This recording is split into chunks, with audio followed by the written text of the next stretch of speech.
कार्यक्रम के पुण्यार्जक हैं श्री पंकज जैन, CMA पूनम जैन, राशि जैन, उन्नति जैन, सेक्टर 50 नोएडा, श्री सुबोध जैन, अनुपम जैन, कार्तिक, अक्षता जैन, मनु, ऐश्वर्या, अपूर्वा जैन नोएडा, श्री अरुण जैन, सुनीता जैन, अमित जैन, निशाली जैन, अचल जैन, नेहा जैन, राहुल गर्ग, आशिमा गर्ग, QD13 प्रीतमपुरा विशाखा एनक्लेव नई दिल्ली 110034, श्री विपिन जैन, श्रीमती शशि जैन, हौस खास एनक्लेव। बोले आचार्य श्री 108 सिद्धांत सागर जी महाराज की जय। आचार्य श्री 108 सौभाग्य सागर जी महाराज की जय।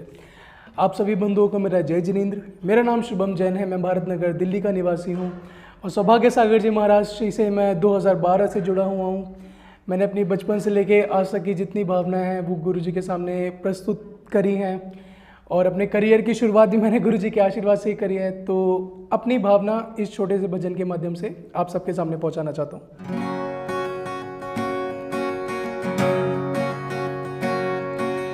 जी कर रहा है आप पे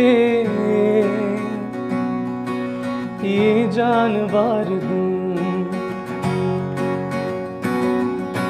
जी कर रहा है आप पे ये जानवर दूं, ओ जी कर रहा है आप पे ये जानवर दूं। दो नैनों से मैं आपको, दो नैनों से मैं आपको कितना निहार लूं।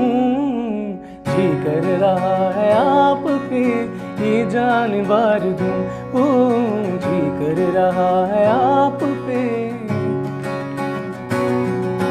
बुझते हुए चिराग में फिर जान आ गई, फिर जान आ गई। भक्तों के चेहरे पर गुरु मुस्कान आ गई, मुस्कान आ गई। तुमको ही देख देख कर, तुमको ही देख देख कर खुद को सवार लूं। जी कर रहा है आप पे ये जानवर दूं, ओ जी कर रहा है आप पे। बैठे हो आप सामने, बैठे हो आप सामने, कैसे नजर हटे, कैसे नजर हटे। तारीफ लब पे आपकी रोके बिना रोके, रोके बिना रोके। एक टकराहूं मैं देखता, एक टकराहूं मैं देखता, सदियां गुजार दूं। जी कर रहा है आप पे ये जानवर दूं, ओ जी कर रहा है आप पे ये जानवर दूं। दो नैनों से मैं आपको, दो नैनों से मैं आपको कितना निहार लूं।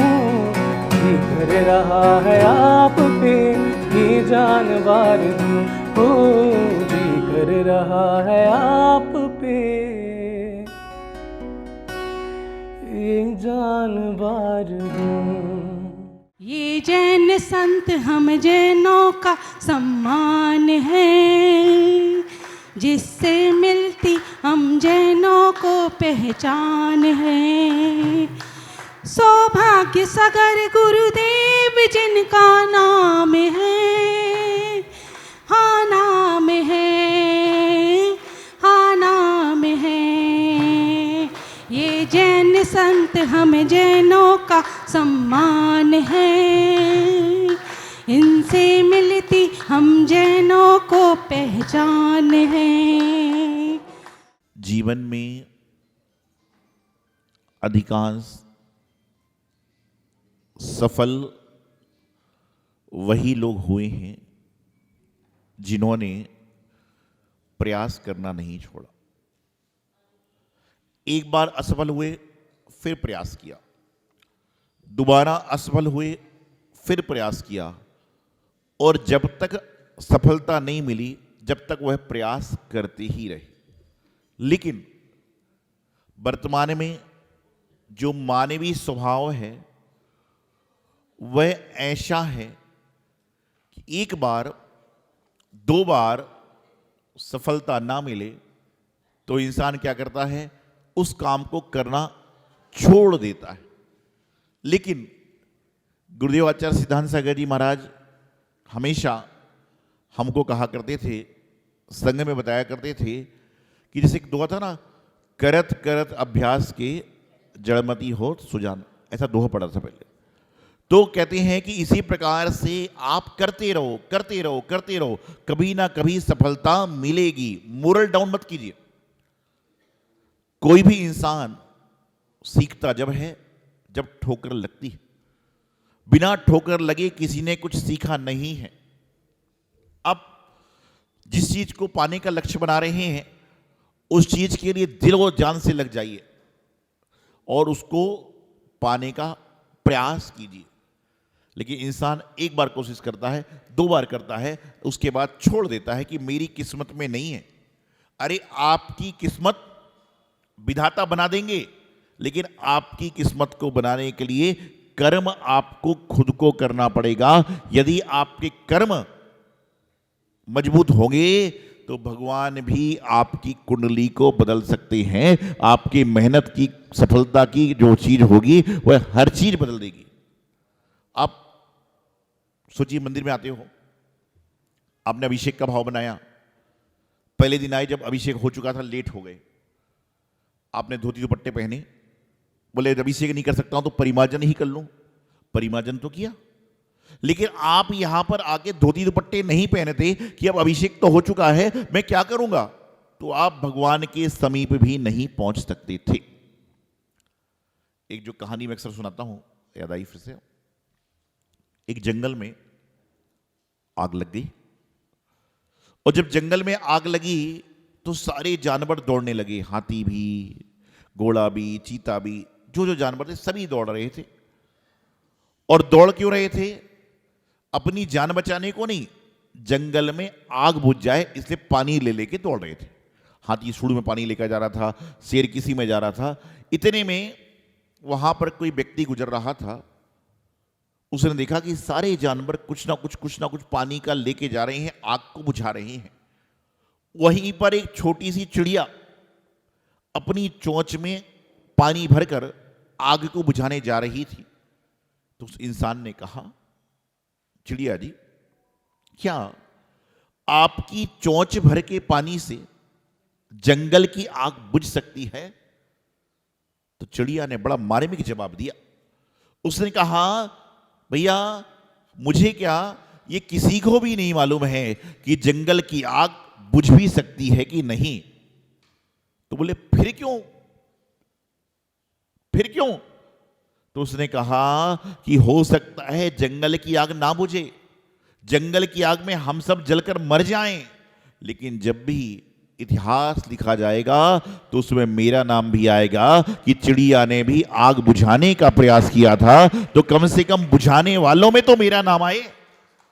प्रयास हमारा ऐसा हो कि जो आपके प्रयास को किसी को सफलता देने वाला हो, किसी को जीवन देने वाला हो, किसी की समस्याओं को समाधान करने वाला हो। लेकिन मानवीय स्वभाव है, एक बार नहीं हुआ, 2 बार नहीं हुआ, अब कल करेंगे। अरे कल की गारंटी किसकी है? आज की गारंटी नहीं है। संत आए हैं, बिहार में जाने का मन था, कोई बात नहीं, आज बिहार में नहीं गए, आज शाम को गुरु भक्ति में जाएंगे। गुरु भक्ति में जाने को तैयार हुए, बारिश आ गई। अब क्या हुआ? इससे अच्छा तो बिहार में चले जाते तो ठीक था। बिहार में नहीं जा पाए, बोले कोई बात नहीं, बिहार में नहीं गए, आज आहार देने तो पक्का ही जाना है। और जैसे ही आहार देने जाने को तैयार हुए, कोई मेहमान अचानक में आ गया। अब मेहमान को ये तो नहीं कह सकते कि मेरे साथ मंदिर चलो। तो कहने का तात्पर्य है कि जब भी शुभ पुण्य करने का मन हो, जब भी शुभ काम करने का मन हो, आप उसको तुरंत करने का प्रयास कीजिए, कल पर मत छोड़िए। चाहे वह धर्म हो, चाहे व्यापार हो, चाहे परिवार हो, जहां पे अच्छा काम है उसको करने का प्रयास कीजिए। और जो प्रयास है ना, वह एकाग्र मन से कीजिए। शोरगुल में प्रयास करोगे तो कुछ नहीं होगा। पहले के जमाने में जब बच्चे पढ़ाई करते थे तो प्रातःकाल छत पर घूम घूम के पढ़ते थे। हमने ही पढ़ा है, हो सकता आपने पढ़ा हो। क्यों? कहते थे सुबह सुबह का पढ़ा हुआ याद होता है। और घूम घूम कर क्यों पढ़ता था? एक तो छत पे कोई डिस्टर्ब करने वाला नहीं है, और नींद भी नहीं आएगी। तो कहने का तात्पर्य है कि जो पुरानी वस्तु है वह हमेशा इंसान भूलता नहीं है। चाहे वह कैसी भी अवस्था में चली जाए। कल मैं शाम को प्रधान जी से बता रहा था कि आप और हम उस पीढ़ी के लोग हैं जिन्होंने स्कूल में कोई शैतानी की तो मास्टर ने मारा, और घर आकर बात बताई तो घर वालों ने भी मारा। ये पीढ़ी खत्म हो गई, अब नहीं होने वाला ऐसा, और ना होता है। लेकिन उस पीढ़ी के लोग हैं कि जिन्होंने चाय को भी कब्बसी में पिया है, होता है ना, क्या बोलते हैं, प्लेट में डालकर चाय को पिया है। लेकिन आजकल तो उस सिस्टम नहीं है। तो ये पीढ़ी समाप्त हो गई। ये पीढ़ी जो है ये जाने वाली, ये सिर्फ यादें हैं, ये सिर्फ यादों हैं और कुछ भी नहीं है। तो प्रयास कैसा कीजिए, एकाग्र मन से, एकाग्र चित्त से।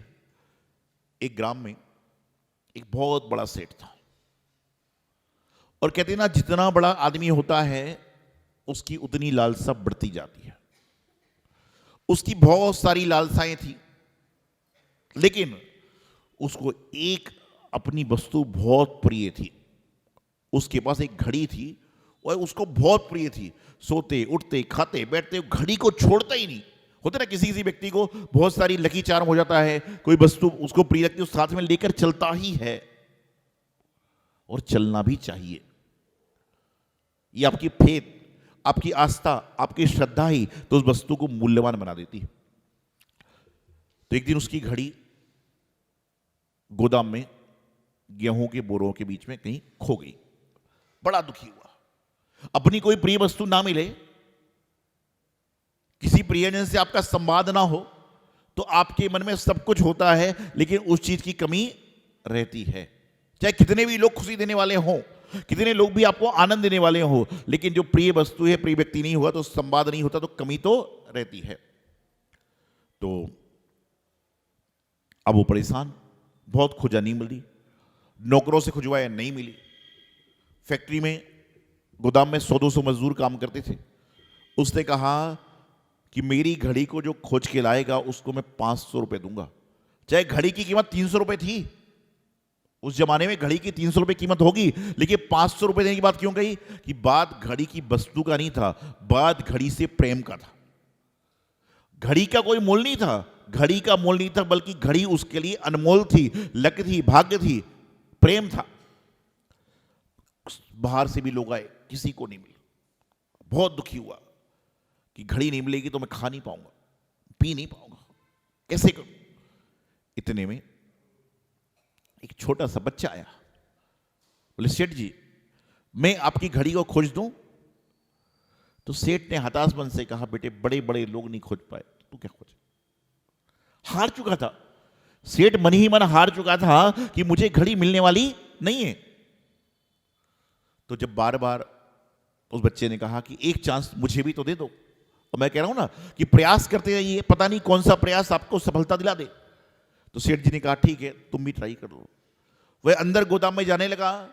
उसे सेठ जी से कहा, सेठ जी लेकिन मैं चाहता हूं कि गोदाम के अंदर कोई भी ना रहे, मुझे 10 मिनट एकांत दे दीजिए। सेठ जी ने सोचा, ठीक है हमारा क्या बिगड़ रहा है। सबको उसने बाहर किया, और सबको बाहर करने के बाद वह घूमने लगा, और एक जगह उसने कान लगाया तो दिखता है टिक टिक टिक टिक की आवाज आ रही है। उसने तुरंत 10 मिनट का समय निकाला था, 5 मिनट में घड़ी लेकर बाहर चला गया। सेठ बहुत प्रसन्न हुआ। सेठ ने उसको 500 रुपए बख्शीश के दिए, खाना पीना दिया, नाश्ता दिया, राशन दिया, सब कुछ दिया। लेकिन एक सवाल पूछा कि 100-200 लोग घड़ी को नहीं ढूंढ पाए, मैं घड़ी को ढूंढ नहीं पाया, लेकिन बेटे तूने जो है मात्र 3 मिनट में घड़ी को कैसे ढूंढ लिया? उसने बड़ी मासूमियत से जवाब दिया कि जहां पर भीड़ होती है वहां हम खो जाते हैं, और जहां एकांत होता है वहां हम अपने आप में आ जाते हैं। भीड़ जो होती है वह हमें खोने वाली होती है, और जहां एकांत होता है वह हमें अपने आप में लाने वाला होता है। तो बोले, घड़ी में टिक टिक की आवाज आ रही है, लेकिन जितना शोरगुल हो रहा है तो कैसे मालूम चलेगा? तो मैंने सबको बाहर किया और घड़ी की टिक टिक की आवाज सुनी और घड़ी ले। छोटा सा काम था। ऐसे छोटे छोटे काम हमारे जीवन में होते हैं, लेकिन हम उस पर उपयोग नहीं लगाते। जैसे कि घर में कोई वस्तु का नुकसान हो जाए तो डांटने झगड़ना चालू हो जाएगा। अरे ये तो देखो कि वस्तु का जो नुकसान हुआ है, थोड़ी वस्तु को तो हम बचा सकते हैं, पहले बचा लीजिए, फिर लड़ाई झगड़ा तो जिंदगी भर कर सकते हो। उस समय हमारे बुद्धि का बल्ब फ्यूज हो जाता है।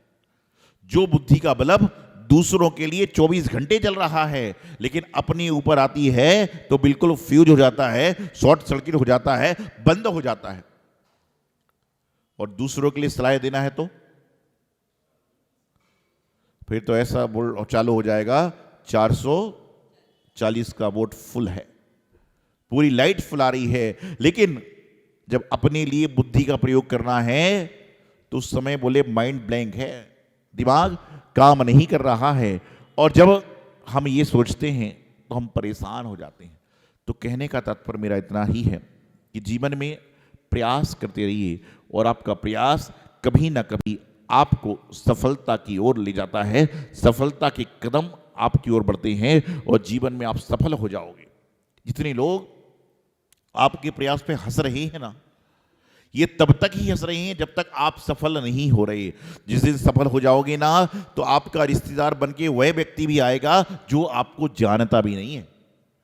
आपके साथ में वह व्यक्ति भी मिलने आएगा, आपसे वार्तालाप करने आएगा, जिस व्यक्ति से आपको जाते समय आते समय कभी वार्तालाप करने का मौका नहीं मिला। आप सिर्फ पूरी दुनिया को यदि अपने सामने सही करना है तो सफलता को प्राप्त कर लीजिए। आपसे वह लोग परेशान हैं, हमसे वह लोग परेशान हैं, इनसे वह लोग परेशान हैं जो काम हम और आप कर रहे हैं वह नहीं कर पाते, इसलिए वह परेशान होते हैं। और जिस दिन आप वह काम करके आगे निकल जाते हो तो सबसे ज़्यादा शाबाशी देने वाले भी वही हाथ होते हैं। और ये तो दुनिया दुरंगी है, यहाँ पर शाबाशी देने वाले हाथ वही होते हैं जिन हाथ ने कुछ दिनों पहले आपको धक्का लगाया था, लेकिन आप सफल हो जाते हो तो शाबाशी देने वाले भी हाथ यही हैं, धक्का देने वाले भी हाथ हैं, गाली देने वाली भी यही जीभ है और गीत गाने वाली भी यही जीभ होती है। लेकिन अंतर इतना है, इंसान वही है, इंसान वही रहता है, लेकिन इंसान की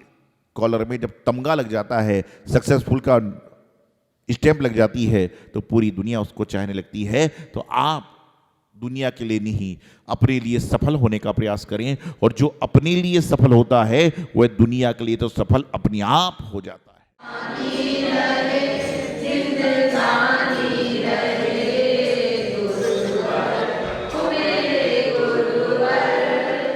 इस कार्यक्रम के पुण्यार्जक थे श्री पंकज जैन, CMA पूनम जैन, राशि जैन, उन्नति जैन, सेक्टर 50 नोएडा, श्री सुबोध जैन, अनुपम जैन, कार्तिक, अक्षता जैन, मनु, ऐश्वर्या, अपूर्वा जैन नोएडा, श्री अरुण जैन, सुनीता जैन, अमित जैन, निशाली जैन, अचल जैन, नेहा जैन, राहुल गर्ग, आशिमा गर्ग, QD 13, प्रीतमपुरा, विशाखा एनक्लेव, नई दिल्ली 110034, श्री विपिन जैन, श्रीमती शशि जैन, हौस खास एनक्लेव।